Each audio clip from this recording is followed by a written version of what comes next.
Hey everyone, this is Papa Wax Comics, and I am with Leo, the bear who reads, who just got back from New York Comic Con, and he's going to tell us everything he saw up in New York. Stick around.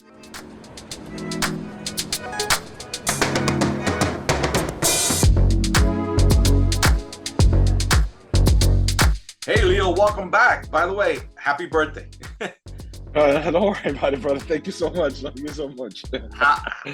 Tell us, how was New York? Oh, it was phenomenal. It was phenomenal. A little chilly here and there. I would say Saturday was the worst day because it rained all day. Tell us about Midtown Comics. I've had an account with Midtown Comics for almost 20 years, and you went to the Times Square store, which is the first store I went to when I visited Midtown. I actually saw a post that they're going to have a private signing, and they were selling tickets for this private signing with Jorge Jiménez, the current artist on Batman. This is his second run on Batman. He did Super Sons, amazing artist, one of my favorites. He does very, very great art. And then it said, well, the tickets are sold out, but we're doing a giveaway. You know, respond here with your favorite Batman villain, and if you win, we'll DM you. You know, I put Calendar Man, the most obscure Batman villain in the world. They were nice. They were courteous. They allowed me to film, as you saw, like when I jumped on your live stream for your new comic book day book review on Wednesdays. You know, we got there, told them I was there for the Jorge Jiménez. They said I had just buy a book to get a signature. It was $5 just to buy the book. And the signature was included with it. What book was it? It was Batman 138. Is it a key issue? No, it wasn't a key issue. You're only allowed to have that book, and some people were sneaking in books. Like some people had the first appearance of Punchline. I was trying to sneak in a remark. So funny thing is, like when he called, we were outside. He literally walked by and said hello to everybody while we were outside in the queue. And I found that like, oh, wow, he did that. You know, a lot of creators aren't like that. They're not very like chatty, like when it's coming up to the time of signing, you know what I mean? Like they see you in queue, a lot of people just kind of walk by you and just get to their chair, sit down, and then, okay, come on, bring here, let's go, you know? He was like, hello. He was there with his handler and his girlfriend as well. By the way, he's Spanish. He's from Spain. So habla español. But he was speaking English the whole time. And I asked him, hey, you know, great to meet you. You know, finally, you are one of my favorite Batman artists. I have been trying to, you know, meet you for the longest time. And then he's like, you're going to a show tomorrow? We were having a quick conversation. He signed a book for me. I asked him, a remark maybe? And he said, no, I can't do a remark. This is supposed to be a quick signing, you know? But he goes to me, come to the show. I'll take care of you.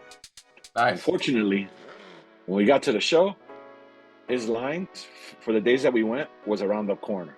Like it was a long line, and it just wasn't one single file. It was like 3-4 filing. Wow. Like literally 4 people wide curled around the corner of his booth, you know? So it was good to see him at that level. Like it looks like people are really gravitating to his art because it's very, very art dynamic. One cool thing though, in the evening, they had posted the interaction that I had with him on Midtown Comics Instagram. So if you guys go see that, you'll see the actual video of me interacting with him and talking with him and everything. I thought that was so cool. This is what Jorge did. Oh, so that's the book that we're selling at Midtown? Yeah, cover price, got a signature on there, and then you get a COA. Oh, I see. That's like a golden ticket. That's nice. It's a nice, it's a nice golden ticket COA. So I really like that they took care. They took a little thought into the whole thing, it being New York Comic Con weekend. Yeah. You know? How was New York Comic Con? What was that like? Wow. Okay, so first experience. We got there early to queue up with everybody else, and I have never seen a line that long. It was, you go inside the Javits, you go to the basement of the Javits, which is level 1, right? Once you go to the level 1, you're told to walk over here, and they literally had it like this, a giant, you know, continuous, like Disney World but it was columns of people. It was each row, there was like probably 10 rows, and each row was like at least 6 people wide. And then they funnel everybody up to go up the escalator, and then from there you go where you want to go. Before I even hit the showroom floor, I went first to Artist Alley. That was my goal, because I wanted to get Chris Claremont, I wanted to get Arthur Adams, I wanted to get a CGC witness, you know. So I went in line to join CGC, and waited. Finally got a witness to go with me to Chris Claremont. And when I get at Claremont's line, it's long. It's at least 20 people in front of me.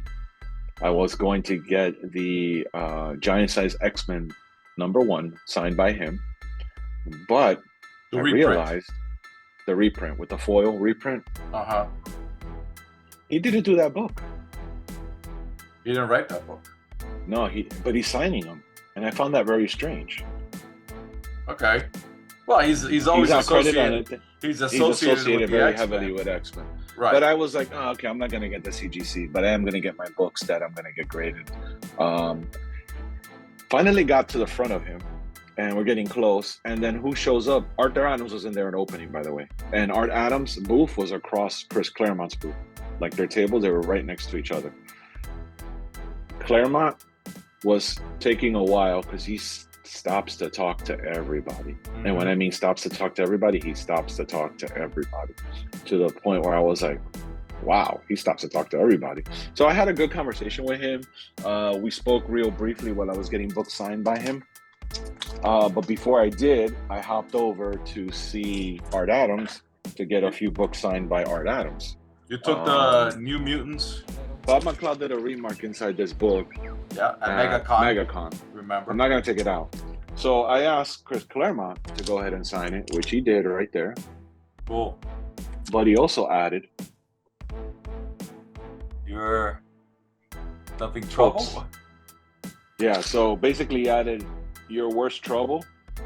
Just make with us, or just hold on, because he like put black ink over ink. I really can't read it too well because it was on black ink. If you see right there. Yeah, I see. I asked him to put a quote or something, and he'll do this for you. The thing is, he didn't put anything inside because he didn't want to touch Bob McLeod's remark that he did. Bob McLeod's favorite character is actually Mirage, and that's his favorite character of the New Mutants.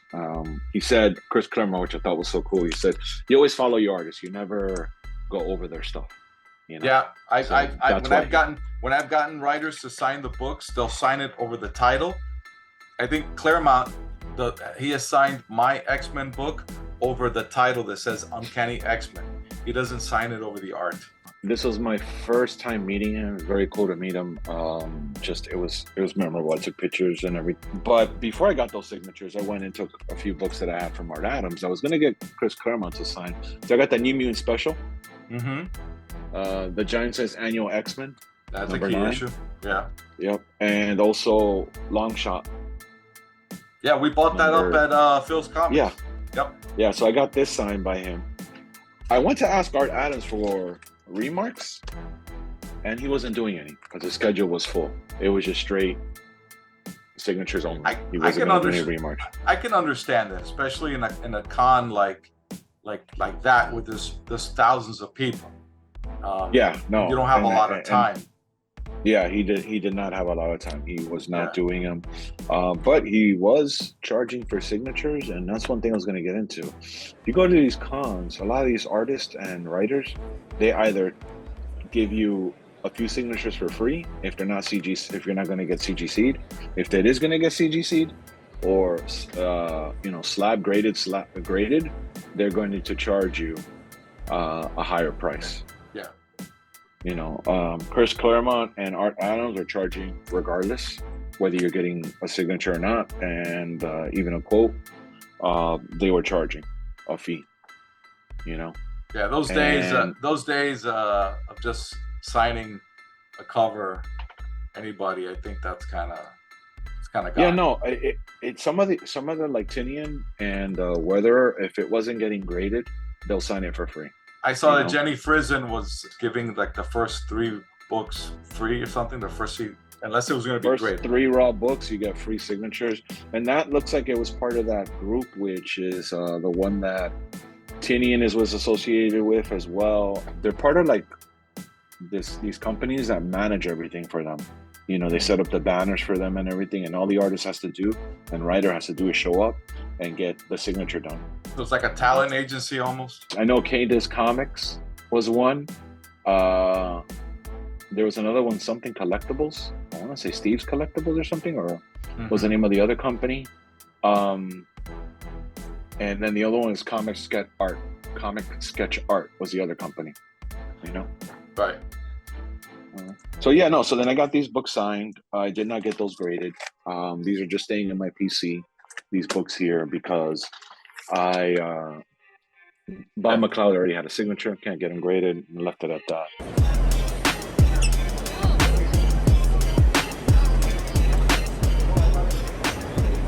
After that, after I got the signatures that I wanted, I gave you 2 books too.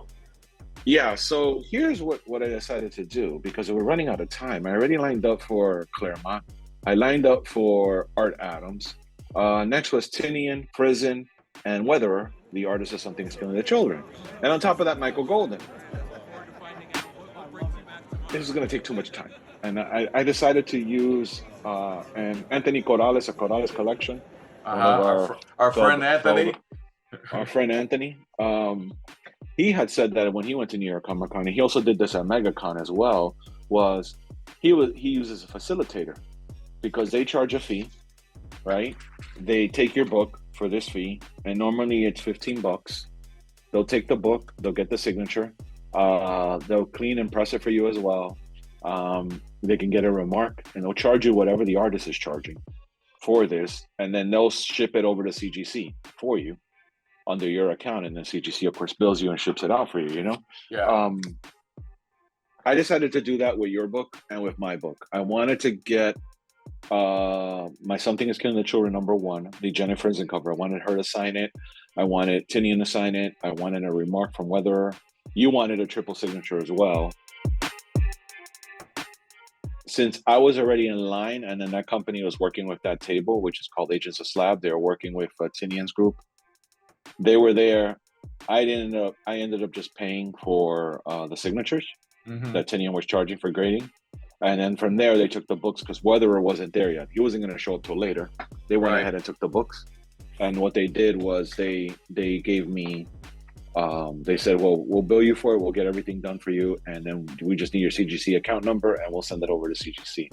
And that's when I sent you the picture, which was from day 2. After that, I had caught all the signatures I wanted to, that I had planned to do. And we went upstairs to the main showroom. Mind you, the con started at 10. It took me 3 hours to get Claremont signature, Art Adams signature, and Tinian signature. Yeah, time flies. Yeah, it was already 1 o'clock. When you're lining up for signatures, oof. Yeah, so that's when I made the decision. And I'm gonna do the because right at 1 o'clock I decided to go to Michael Golden with our books, and oh boy, was there a line! Wow. And he was doing artwork as well. That's the other thing too, is when they do remarks, that slows the line down because he stops the sketch. Yes. And everybody was remark after remark after remark, and I didn't want a remark. I wanted a signature. Right. The other thing I found out is, you know how I like foils? A lot of us won't do remarks on foil. On the actual foil cover, yeah. Yeah, because apparently the foil cover, they feel that it'll damage the artwork. Okay. I can see that. Yeah, Weatherer was the one that didn't do it, so he won't do foil. Because I had that Something It's Killing the Children foil copy as well.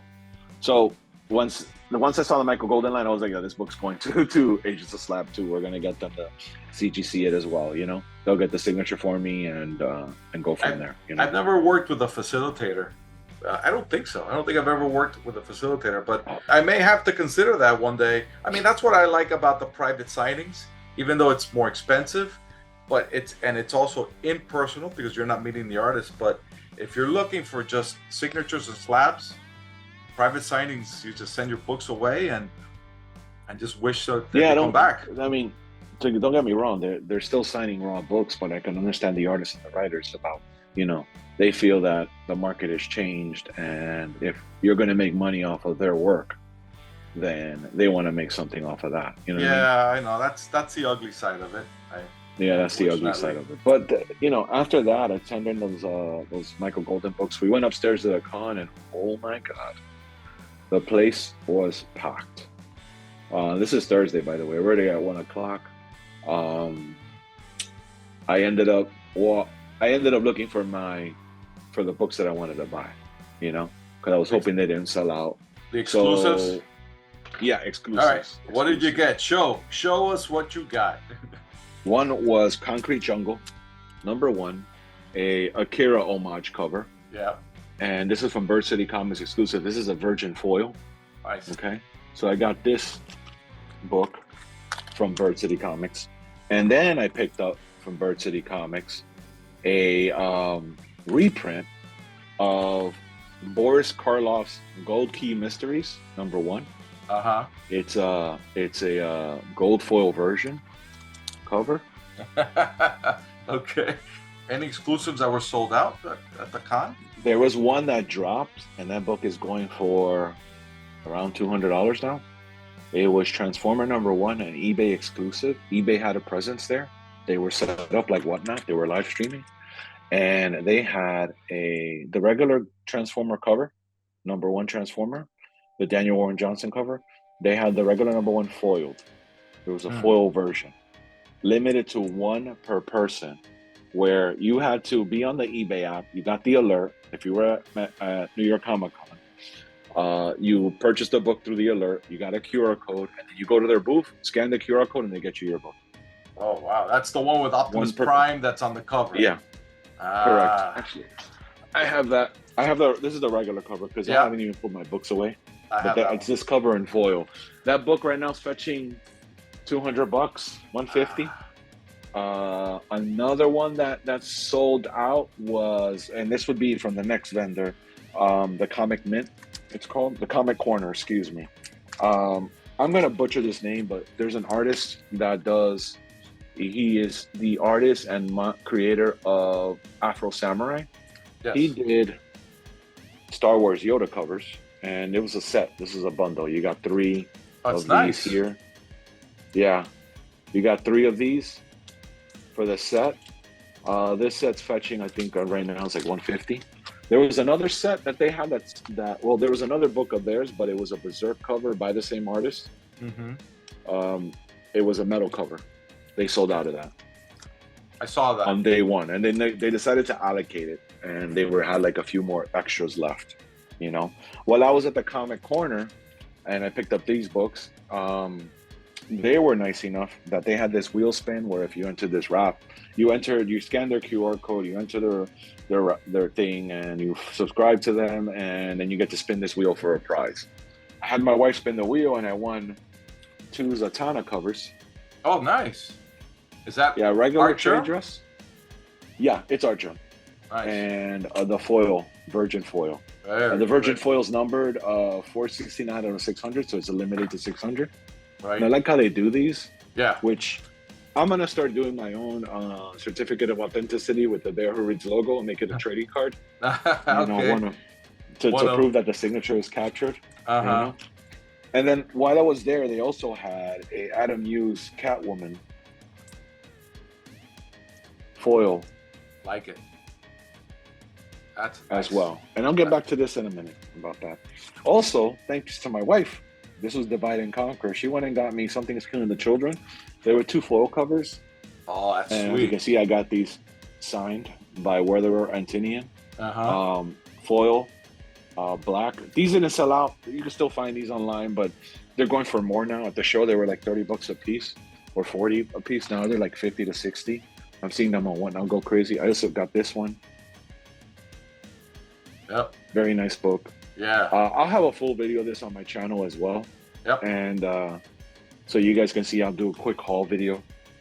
And that was it for the pickups. I did pick up some other stuff from Artist's booth. When you were up there, Keith Giffen passed away. They created a panel about his life and his legacy. Yeah, they did that, and they kind of put it together at the last minute when he Yeah, passing away. yeah. You know, He which had was really good he had for a them to do. funny, yeah. His daughter posted. I guess he knew he was really sick, and his daughter posted a thing on his Facebook, and he was kind of a curmudgeon. I told him I loved his humor and everything he did with the characters. So I only got to attend one panel, which is for a TV show from Apple TV, which is called For All Mankind. A great show if you haven't watched it. The actors were there, the creator was there, and they also gave you the first episode of the new season. We got to see that as well. That's cool. Which that was at the end, and that was what allowed us to rest a little bit before we went home. Right. You know, because my feet were boom, boom, boom, boom, boom, boom. I picked up some exclusives from Viz Media with Naruto. I picked up some exclusives at Tamashii Nation with the Gundams. I picked up exclusives for Bait and stuff like that, and that was about it for day one. I mean, I was dead tired. I did some digging though before I left for some books, and I was able to score. Ooh. And books that were missing. So how many now? How many more are you missing from the Akira run? Only 9. Issue and 9. I found there was a lot of dealers that had books for Akira, and I already had the issues they had. So I was able to find these, and when I found these from this guy, it was issue 30 and 31. He was doing a reduced pricing. He was knocking off the price. I got the books for like $20, $10 each, which I thought was fair. How was the overall pricing of the books, you would say? The ones that were expensive were the exclusives. Okay. I thought the exclusives off the bat were expensive. Pricing overall for books, they were pretty much cutting deals and moving books. I met Golden Age Guru, by the way. Oh, okay, cool. And I didn't know this. I know he sells books, but he set up a table. He was selling there. I saw he was that. selling Silver Age and Keys and Gold Age books, and that's out of my forte. I'm more into the modern and everything from like the 60s and 70s. So that was out of my forte. But I got to meet and talk with him a little bit, If you guys don't follow him already. He does give amazing information on Golden Age books. Yes, he does. I decided to go in on the new book from Distillery, The Devil's Cut. Right? I have a copy. I picked up this one, which was a Klon exclusive. This was actually a San Diego Comic-Con exclusive, supposedly. But when I went to see Tinian's signature, all the artists that work on this, whether it's a writer or an artist, they have these at their table to sell. So I picked it up, but I didn't get Tinian's signature on Friday when I was there. I went back. Oh, on top of that, they gave you an ash can of Gone and Sonoma, which are the 2 titles that are coming out from Distillery.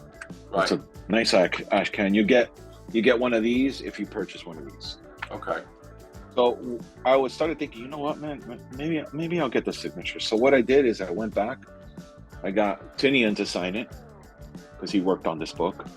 I picked up another book and got him to sign it, which is a regular yellow cover. So I ended up getting 2 of those. Cans. Nice. Yeah, I've got this is my copy here. That's the original. That was the one available at the comic shop. Yeah. Which is the Jock cover. Then I said, you know what? I'm gonna try and get everyone's signature this morning. And I went down again and I got Lee Garbett signature. I've got James Tinian. I also got Jock's signature as well. And when I was talking to Jocks and his handler, or the person who was assisting, she said, and she gave me another one. Nice. So now I have 3 ash cans of Gone and Sonoma from the Distillery line. I was gonna try and get a remark, not on the foil one, but on the regular cover from Jock, but money was getting tight with all the stuff that I was buying, and I decided not to. He was charging $100 for a remark. Wow. Yeah, $100 for a remark. But signatures were free. So I ended up just getting the signature. Jock's was $5. Tinian was free. Lee Garbert, and Tulia, I got her to sign it as well. I did though, because was able to get this one with Tinian, Jock, Tulia, and Lee, and Tulia did a remark. That's sweet. Very cool. Like that. Which I really, really liked. Her artwork is so distinctive. Exactly. Yeah. Her artwork is very distinctive. When I was there in line in queue for her, oh my God, there was this gentleman in front of me, and he showed up with movie posters that were on like that really good grade paper. You know what I mean? Full-size movie posters. Full-size movie poster. He looked like he showed up with a telescope canister because it was a big cylinder, and they were all rolled up in there. He had 8 of them, and I was behind him. I had to wait for him to get a signature and remark on each one. After that, I had to catch one more signature because he was on the list. And since I already picked up his Catwoman, I got him to sign it for me. And he actually signs the way he does his artwork. It's yeah. I picked up a cover of Something's Killing the Children number, what is it, 21? Yeah, 21.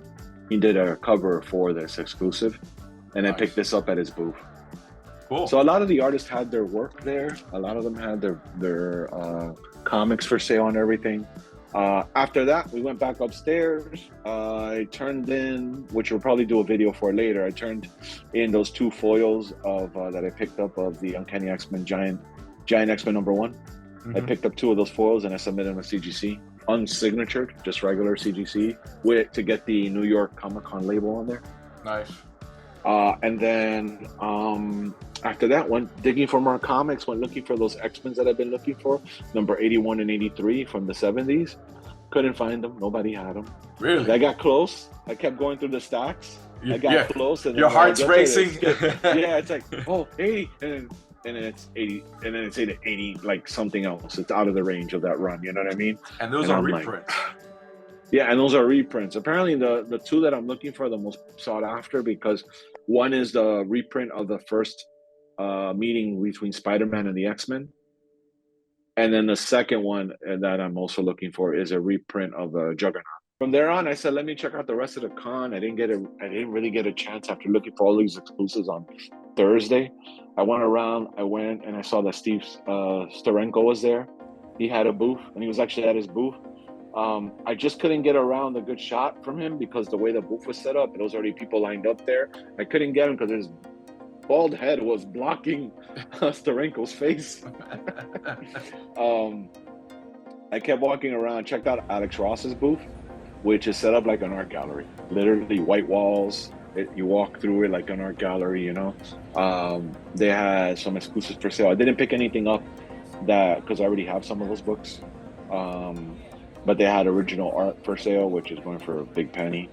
They also had some original Steranko stuff as there in the Alex Ross booth as well. Yeah. You know. Also went to check out this new imprint called Arcbound. That's by Tom Hardy. The actor Tom Hardy? Tom Hardy, the actor, is doing comics now. They had a deal where if you bought and these are ash cans, by the way. If you buy the 5 ash cans that they had from different artist covers, like Tyler Kirkman and a few others, you get a metal cover. I would have to spend like $150 or something like that to get all those books to get the metal cover. And by the time I got there on Saturday to look at those books, half of them were sold out already. So the metal cover was gone. You know, the other stuff that I was going through was seeing a lot of these a lot of dealers wheeling and dealing, and I got to see a lot of whatnotters walking around, getting exclusives left and right, you know, so they can sell on their shows. You know, Whatnot had a big booth. It was called the House of Flip, IHOF. House of Flip, that's funny. The International House of Flip. That's all they do is flip books. And there was one exclusive that I did not pick up, and I had the opportunity to. It was a 5 cover of 5 issues 1 through 5 of World Tree, and they were all 5 covers from the Comic Corner. They were selling that set for like $100, and I decided not to pick it up because I already picked up too many things. That set right now is fetching like $300. Yeah, that's what I said. I said, Jesus. There was another big panel that I did not get into, which was Robert Kirkman, along with the creators from the Energon Universe. Hmm. That panel, the line was around the corner. There's a lot of buzz about the new Energon Universe. Yeah, there's a lot of buzz. People are very speculating heavy on that. eBay, like I said, was doing that Transformer exclusive #1. I'm looking forward to the And GI Joe. What he's going to do with GI Joe? eBay dropped an ash can of Cobra Commander. Oh wow! Yeah, they had a foil ash can of Cobra Commander. There was also the Transformer #1. They sold a CGC 10 of that foil cover, and from what I saw, I think it went for like almost $1,000 or more. You know, a couple surprises at the con, I would say, with Jim Lee. I did not expect him there. I didn't see him on the list of artists in Artist Alley, but he was behind the black curtain. It was kind of like a shh, and the line got like, it was like they were giving away government cheese. Oh. It was like, yeah, I was able to sneak in a picture and get a pic of him. Scott Williams is there too, selling a book. I didn't pick it up. The book he was selling was a Deadpool book with Wolverine and Deadpool on the cover, and it was a collectible trading card that came with it as well.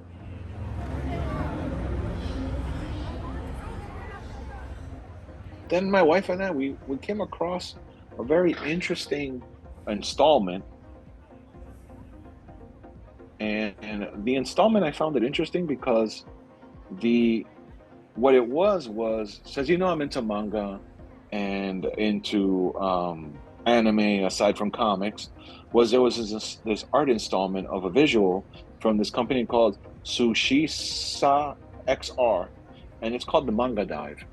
And what it is I don't know how they did this, but the artist took a bunch of manga, fully licensed, and made it into a 3D visual movie, keeping it in black and white. It was phenomenal. It was great to see. One other thing I was checking on dealers, there was a dealer there with original art, which I found refreshing. Yeah. To see original art. It's sad that the artist had to sell the original art, but I got to see all this original art that was there for sale. Out of my price range, of course. $275 was the cheapest that I saw, but yeah, it was cool to see that as well. I did not pick up any New York Comic Con from Reed Pop themselves exclusives because the line was too long. It was just crazy. I didn't get any content for any creators because it was very difficult. When you ask these people, hey, can I get a little sound bite or something, oh, who are you with, and if they see that you just have a regular badge, they kind of just pass you by. Yeah, hopefully the organizers, Reed Pop, sees this video and next year gives us that press would be credentials. fantastic. I requested press credentials. Yeah, we requested. I thought that'd be great. We could go in and then interview some people, enjoy the con, but interview some people as well, set it up, interview some of the creators and writers and stuff. I really don't know about interviewing big actors, like Ewan McGregor and Tom Hiddleston, but at least some of these comic creators that are, very busy, you know what I mean? Yeah. And they're getting pulled left and right with all these schedules that they have, But aside from that, it was an amazing con. I enjoyed it, had a great time. Will I go next year? That's up to you, Reed Pop. Yeah, we need press passes, Reed Pop. Yeah. No, will I go next year? I'll try. I'll see. This was like my 50th birthday. It was a treat to myself. I never really did Comic-Con like this level or getting exclusives, and I just had an amazing time. Right. Got to meet one person I always wanted to meet, which is Chris Claremont and Art Adams. I met Art Adams years ago back in '93, but ever since then I haven't. You know what I mean? Awesome. So definitely, if you go to New York Comic Con, just one warning: wear comfortable sneakers and dress comfortable. No shorts though, because it's too cold. And definitely have a backpack that expands, because it's gonna fill. Yeah, real definitely. quickly. Yep. You know, Great. well, that's about it, really. Cool. Well, listen. Well, thanks for taking the time, right, to talk to me about your experience up in New York, and for all of you out there that are watching, check out Leo on Instagram. Check out his YouTube channel, The Bear Who Reads, and keep like, share, and subscribe to this content, and check out the other videos we have. So, Leo, thanks for joining us again, and I know I'll see you thank around. you. I'll see you around town. We got a couple unboxings we got to do. Yeah, we got a couple unboxings. We got a couple unboxings we got to do. All right, Leo. Good talking to you. Welcome back. Everyone out there, take care of yourselves. See you soon. Bye-bye.